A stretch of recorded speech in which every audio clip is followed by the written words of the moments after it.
திடீர்னு ஏஞ்சி வந்துட்டாரு. ஏன்னா அவர்லாம் எங்க போனாருன்னே தெரியல. மறுபடியும் இந்த படத்துல அவர் கம்பேக் கொடுத்துருக்காரு. அதை பத்தி பேசுங்க. கூலி என்ன ஆச்சு? தேவையில்லை தலைவா, தேவையில்லை. மதுரை சாங் தெலுங்கு மேடம், மதுரை அந்த பாட்டு தெளிவா டான்ஸ் எல்லாம் லாரன்ஸே தோத்துறாரு போல இது. அவர் காந்தி கண்ணாடி, நேரு கண்ணாடி, எல்லா கண்ணாடி இருக்கு. நான் படம் பார்க்கல. நான் என்ன படம் பார்த்து நான் அதான் சொல்ல முடியும். தலைவா அவரு துப்பாக்கில நச்சார் பாத்தீங்க, அதே வில்லன் தானே. அதே சீனு, அதே ஆக்ஷன், அதே இந்த படத்துல அல்டிமேட்டா பண்ணிருக்காரு.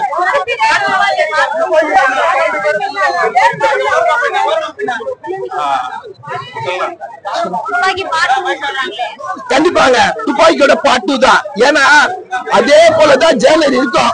ஆனா இது அதை விட பயங்கரமா இருக்கும். ஏன்னா அவருக்கு அந்த டைரக்டர் ஒண்ணுதான், இந்த டைரக்டர் ஒண்ணுதான், ரெண்டு பேரும் ஒரே டைரக்டர். அதனால காப்பி மிக்சர் தான் இருக்கும். அதனால படத்துக்கு எந்த தோல்வி இல்லை. படம் ஃபுல்லா ஆக்ஷன் சீனாவே இருக்கும். படத்துல அங்கங்க அனிருத்து நரம்பு போல இந்த படத்துல மியூசிக்க மெழுகேத்திருக்காரு. அப்படியாப்பட்ட ஒரு மியூசிக்கா இந்த படத்துல அனிருத் அண்ணா கொடுத்திருக்காரு. ஒவ்வொரு பாட்டும் சரி, படத்துல வர பேக்ரவுண்ட் மியூசிக்கும் சரி பயங்கரமா இருக்கும். படம் அல்டிமேட்டா இருக்கு இந்த படம். இந்த படத்துல என்ன ஒரு மெசேஜ் சொல்றாங்கன்னா, எவனா கீழே விழுந்தான்னு வச்சுக்க,